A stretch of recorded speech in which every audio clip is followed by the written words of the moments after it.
जहां के इंसाफ की खास मुलाकात में हमारे साथ कलीम पठान जी है, जिनसे हम जानेंगे देवनार में जो है बकरा मंडी के लिए क्या क्या तैयारी की गई है, जिस तरीके से जानवर लाए जाते हैं। 26 से मई से जानवर लाने का सिलसिला शुरू होगा, और जिस तरीके से बकरे यहाँ आते हैं, दूर दराज के सूबों से आते हैं, तो उसके लिए क्या इंतजामात किए हैं और क्या शेड्यूल रहेगा। जी, बहुत बहुत शुक्रिया आपका। जैसा कि हर साल की तरह इस साल भी जो बकरी ईद 7 जून को होनी है, और बृहन्मुंबई महानगर पालिका की तरफ से इस ईद के लिए जो जानवर आते हैं, जैसा कि अदर स्टेट से, अदर जो राज्य हैं हमारे, ज़्यादातर राजस्थान, गुजरात, मध्य प्रदेश, तुम्हारा उत्तर प्रदेश है, और भी कई इलाकों से बहुत सारे जानवर यहाँ पे बकरे लेकर के लोग आते हैं। उसके साथ में व्यापारी भी आते हैं। व्यापारियों के साथ में उनको जो भी जो 8-10-15 दिन तक उनका रहने का होता है, वो भी खाने पीने का थोड़ा बहुत सामान भी साथ में लेकर के आते हैं। ये सब जो चीज़ें हैं, इसको मद्देनज़र रखते हुए महानगर पालिका ने बहुत अच्छी तरह से हर साल की तरह इंतज़ामात किए हैं अंदर।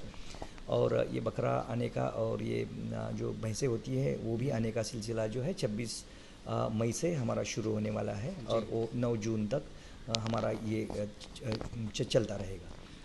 क्या ये खास इंतजामात क्या किए हैं इस मर्तबा, क्योंकि शेड वगैरह की जो शिकायतें भी मिलती है, शेड में क्या नए इंतजामात किए हैं, और देवनार में जो है किस तरीके से सीसीटीवी कैमरे लगाए गए, वो सब बताया जरा। जी, देखिए, पिछले साल की जो बकरीद थी, या फिर पिछले 3-4 सालों से जो बकरीद आ रही थी, वो पूरे बारिश के सीज़न में आ रही थी। जी। और इस बार जो बकरी ईद आ रही है, वो बिल्कुल 90% जिसको बोलेंगे आप लोग, तो वो पूरे धूप के सीज़न में, यानी कि गर्मी के सीज़न में पूरी आ रही है। इसको मद्देनज़र रखते हुए हमने जो पानी का जो सप्लाई होता है, वाटर सप्लाई, जिसको जानवरों को बहुत ज़्यादा ज़रूरत लगेगी, तो उसके हिसाब से हमने पूरे एरिया में हर जगह पर पूरे हाई प्रेशर से पानी का इंतज़ाम हो, वो हमने लाइंस पूरे डाल रखी हैं इस बार, ताकि कहीं भी किसी भी कोने में पानी की जो किल्लत होगी वो कम नहीं हो और हर एक जानवर को पानी मिले। इसके बावजूद पूरा जो एरिया होता है जहाँ पे भैंसे और बकरों की ये पूरी जो मार्केट लगी हुई होती है, तो ये पूरा एरिया हमने सीसीटीवी सर्वेलेंस के अंडर रखा हुआ है। और हर एक जगह पर जो लाइट्स लगनी है वहाँ पे, तो वहाँ पे हर कोने कोने में भी लाइट लगा रखी है हमने। और उसके बाद जो पब्लिक अनाउंसमेंट सिस्टम होता है, ताकि कहीं कुछ घटना ना हो जाए, और उसका जो मैसेज होता है, जो एडमिनिस्ट्रेशन जो मैसेज पहुंचाना चाहती है पब्लिक को, या फिर हमारे जो इंतज़ामात करने वाले जो हमारे ऑफिसर्स होते हैं, उनको भी मैसेज पहुंचे, इसके लिए हमने वॉकी टॉकीज़ का भी इंतज़ाम कर रखा है, ताकि वॉकी टॉकीज़ के ज़रिए वो मैसेज वहाँ तक पहुँच सके।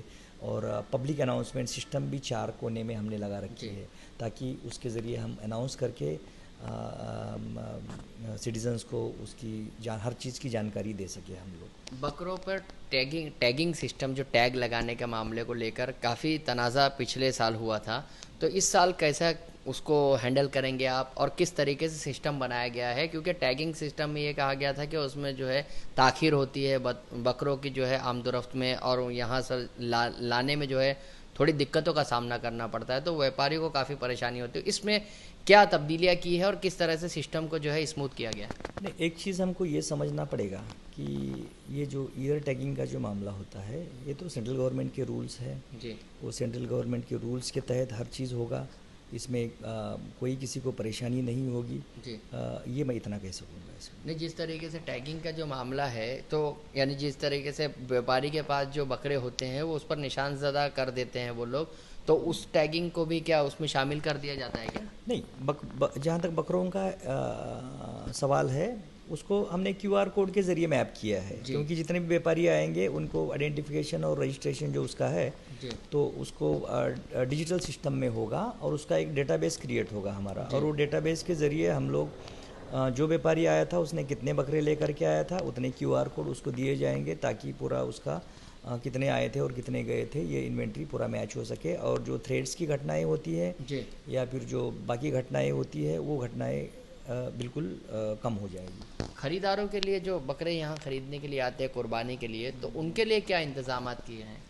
जो ख़रीदार होते हैं उनके लिए देखिए हमने जो हमारे परमानेंट कुछ फूड स्टॉल्स होते हैं अंदर उनको खाने पीने का इंतज़ाम हुआ है। उसके बाद हमने कुछ टेम्पररी फूड स्टॉल्स के लिए भी परमिशन दे रखी है। जी और बाकी चीज़ें जो है उनके लिए जो घूमने फिरने में आसानी हो, जी हर जगह पर गेट्स हैं अलग अलग तरीके से। जी। उस गेट्स का इस्तेमाल करके लोग अपना चल फिर सकते हैं आराम से, उनको कोई दिक्कत ही नहीं होगी। कुर्बानी के जानवरों की जो हिफाजत के साथ साथ जो मेडिकल जांच होती है उनकी, कितनी डॉक्टरों की टीम होती है और किस तरीके से मेडिकल जांच होती है और बकरों की कैसे जांच की जाती है और फ़ी बकरा क्या फ़ीस ली जाती है? जी, जहाँ तक फ़ीस का सवाल है, जो जानवर अंदर जो आते हैं उसका जो इंस्पेक्शन करना होता है, जो रूल्स रेगुलेशंस होते हैं उसके हिसाब से उसकी फ़ीस होती है। तो और जो महापालिका जो थोड़ा बहुत जो कुछ सुविधाएं देती है, जी उस सुविधाओं में से कुछ ना कुछ थोड़ा बहुत तो महानगर पालिका को रेवेन्यू मिले, जी ये हमको देखना होता है। जी तो उसके हिसाब से बकरों पर जो फ़ीस है इस बार 198 रुपीज़ पर बकरे के हिसाब से है। जी। और भैंसों का जो फ़ीस है वो रेगुलर के हिसाब से ट्रीट किया जाता है, उसमें कोई नहीं मतलब अलग से कुछ नहीं दिया जाता। खरीदारों को जो है बकरा खरीदने के बाद जो है पास दिया जाता है, क्या उसकी फ़ीस ली जाती है क्या? नहीं, ये बिल्कुल जो सिटीज़न जो होते हैं हमारे, उनको बिल्कुल किधर भी 5 भी पैसा नहीं देना है। सिर्फ बकरा खरीदना है अपना, और बकरा खरीद के बाहर लेके जाना है, अपना QR कोड स्कैन करना है। जी और सिटीज़न को ये इंश्योर करना है कि वो जो ऑथेंटिक व्यापारी होते हैं उनके पास से ही बकरा ले, उसको चेक करे, जी उसका रजिस्ट्रेशन है या नहीं, ये सब चीज़ें वो व्यापारी को पूछे, और ऐसी ही जगह से बकरा ले जो कि बाड़े में या कहीं अच्छे एक जगह पर लगे हुए हैं और उसका रजिस्ट्रेशन और आइडेंटिफिकेशन है, ताकि वो उसको ये इंश्योर हो जाएगा कि कोई भी अभी बहुत सारे लोग होते हैं, कोई बकरा बाहर लेकर आके भी बेचते हैं। जी। हालांकि महानगर पालिका उस पर कार्रवाई करती कार्रवाई। है, लेकिन फिर भी उसमें चीटिंग होने की संभावना ज़्यादा नहीं, है। जिस तरीके से चीटिंग की बात की आपने, तो बकरों को जो है वो नमक का पानी पिलाया जाता है, उसको मक्का खिलाया जाता है और फिर उसकी जो है वो मोटा ताज़ा दिखे, फरमान नज़र आए, इसलिए जो है कोशिश की जाती है। तो ऐसे व्यापारियों के खिलाफ क्या एक्शन ली जाती है और किस तरीके से BMC कार्रवाई करती है? बिल्कुल बिल्कुल, ये सर ये ऐसी वारदातें पहले हुआ करती थी, लेकिन अभी ये 3-4 साल से देखा जाए तो CCTV सर्वेलेंस बढ़ने की वजह से, जी उसके बाद हम लोगों ने हर व्यापारियों का जो रजिस्ट्रेशन होता है उसको हम लोग एक पम्पलेट के ज़रिए उसको क्या करना है क्या नहीं करना है, ये हम लोग उसको इंस्ट्रक्शंस देते हैं। यानी कि हर व्यापारी जब रजिस्ट्रेशन करने जाता है तो उसके हाथ में एक पम्पलेट दिया जाता है, उसको जो भी इंस्ट्रक्शंस है वो हम लोग देते हैं। उसके बाद हमने हर जगह पर जो जिस तरीके से इंतज़ाम है, यानी कि हर एक शेड में आपको हर एक शेड जो है वो CCTV सर्वेलेंस के अंडर आता है, तो ऐसी घटनाएं फट से समझ में आ जाती है। और उसके लिए हमारी पूरी जो सिक्योरिटी टीम होती है हमारी, उस पर पूरी नज़र लगाए रखी रहती है। ये थे कलीम पठान जी, जो बता रहे थे कि ईद उल अज़हा, ईद कुर्बा की तैयारियां पूरी तरह से मुकम्मल कर ली गई है। 26 मई से मवेशियों और कुर्बानी के जानवरों का आने का सिलसिला यहाँ शुरू हो जाएगा। बताया ये भी जाता है कि भैंस जो है वो ज़्यादा आने लगी है इन दिनों, तो क्या यानी इसकी ख़रीदारी में इजाफा हुआ है, लोग ज़्यादा खरीद रहे हैं? हाँ, ये तो कह सकते हैं, क्योंकि हमने जो पिछले 2-3 सालों का अगर रिकॉर्ड देखा जाए तो उसमें 500,000 के हिसाब से बढ़ोतरी हो रही है। इसका मतलब है कि ज़्यादा से ज़्यादा लोग, कभी कभी क्या होता है ना, कभी बिजनेस में अभी बकरा मान लीजिए महंगा हो गया बहुत ज़्यादा, तो बहुत सारे लोग भैंसों पे आ जाते हैं, मवेशियों पे आ जाते हैं। और कभी मवेशी बहुत ज़्यादा महंगी हो गई और बकरा बहुत ज़्यादा आ गया तो बकरे पर शिफ्ट हो जाते हैं। उसके हिसाब से अगर ट्रेंड देखा जाए तो हमने देखा है कि थोड़ा सा बढ़ोतरी ही हो रही है भैंसों की कुर्बानी में। ये थे कलीम पठान जी, जो बता रहे थे कि कुर्बानी के जानवरों में भैंस की भी कुर्बानी की जा रही है और ऐसे में जो है भैंस की कुर्बानी के मामले में जो है भैंस की ख़रीदारी में इजाफा भी हुआ है। जहां के इंसाफ की खास रिपोर्ट।